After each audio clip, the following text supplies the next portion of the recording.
Hello, it's N60 Sean. We have got our third and final instalment of the Sonic Genesis Super Mario Maker Showcase, where we've been showing you levels from all of the early Sonic the Hedgehog games, going from Sonic 1 to Sonic 2, and here we're going to be showing you levels from Sonic 3 and Sonic and Knuckles. And this was tricky. This was the trickiest by miles to find levels for. The reason for this being, I think, is because the Sonic 3 and Sonic and Knuckles levels were around 3 times larger than the levels in Sonic 2 and the original Sonic game. So to find accurate representations of those levels in Super Mario Maker has been tricky, mainly because the size of the Super Mario Maker level areas just can't accommodate the amount of the size of the Sonic 3 and Sonic and Knuckles maps. And also as well, the levels just got a lot more complicated in the Sonic 3 and Sonic and Knuckles games. As demonstrated by this Angel Island level, which I'm showing you now, because halfway through this level in the Sonic game, the boss turns up and he just torches the place. You run up this big tree, which is very nicely recreated here.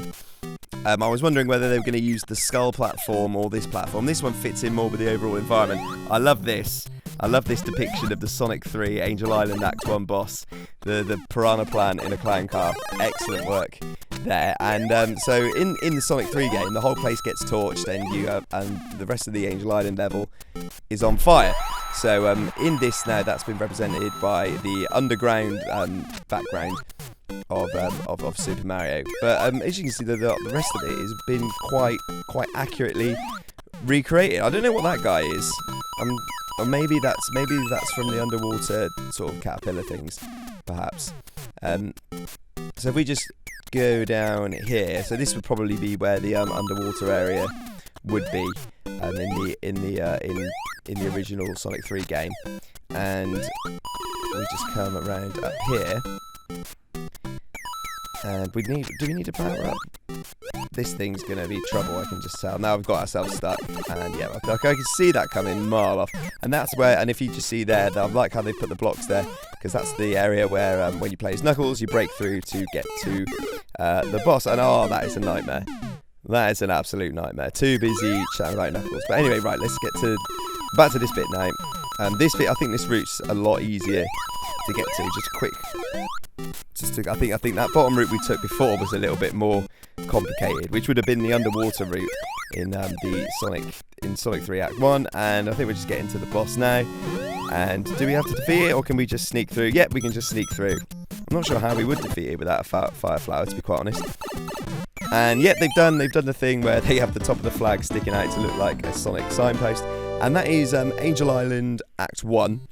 Our next one is from Sonic and Knuckles. Again, Flying Battery Zone lends itself well to the original Super Mario Brothers background, just mainly because it's got an airship background, which, again, if you check out the Sonic 2 video, there's the Wing Fortress Zone, which is an excellent recreation of one of the final levels in Sonic 2. We've got a similar theme here with the Flying Battery Zone. There's quite a few Flying Battery levels, actually. One of them, which I played, wasn't like an accurate sort of representation of one of the levels off of the game. It was sort of more of an inspiration behind it, but that was hard. That was well hard. I was playing through it a few times, and it was a little bit too tricky to feature in time for this video. Maybe if I can get some footage of recording it, then I'll put a video of it. I might put the code in the description anyway, so you guys can check it out for yourselves. But this level here is more of an accurate representation of what the first act of the Flying Battery Zone was like in the original games, which is what we're sort of going for in these videos. I was interested to see how they do this.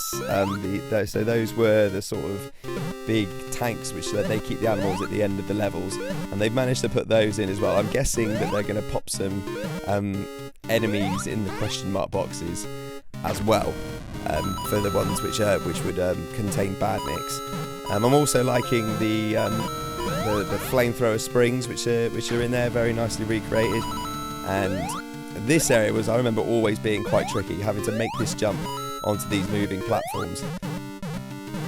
again, it's one of those ones which I'd really like to just have the original playing alongside it, just so you can see how accurate these are compared to the other levels. So I know some of you might not be familiar with the original Sonic games. You want to go check out some Let's Play of the original Sonic games as well, especially these levels, so you can see just how good that these recreations have been. And yeah, that's what I thought. I thought they'd be hiding a couple of sneaky baddies in here.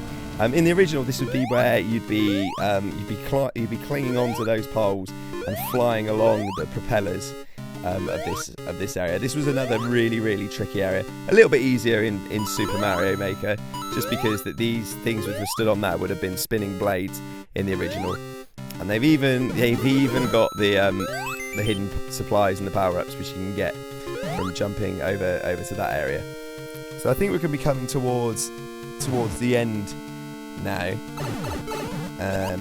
That's if we don't get squished by this swamp, which would make me the saddest ever. And yep, we got past that bit quite nicely. And now I'm not quite sure where. Oh, this bit.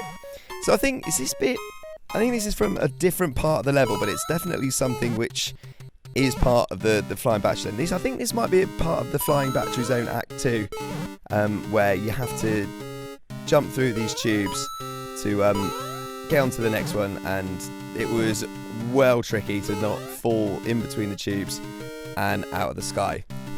Very tricky part. Luckily there was an alternate route in the original game, so I very rarely went down that way. So I think again we've got to be coming towards the end of this, because this is a beast of a level. And here, yeah, I think this looks like a boss battle. So this would be the big evil egg thing at the end with big swinging spike balls.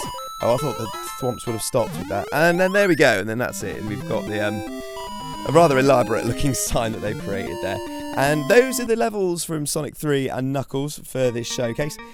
Do check out the levels from Sonic 1 and Sonic 2 in the last videos of this week. That is it for this. We'll probably pop this in a playlist of its own, so you can just sit through and look at all the levels. If I do spot any more, then I'll maybe update the descriptions. If I find any particularly good ones, I'll pop them in a video for you. Make sure you like and subscribe. Cheers for watching, and I'll see you on the next video. Bye!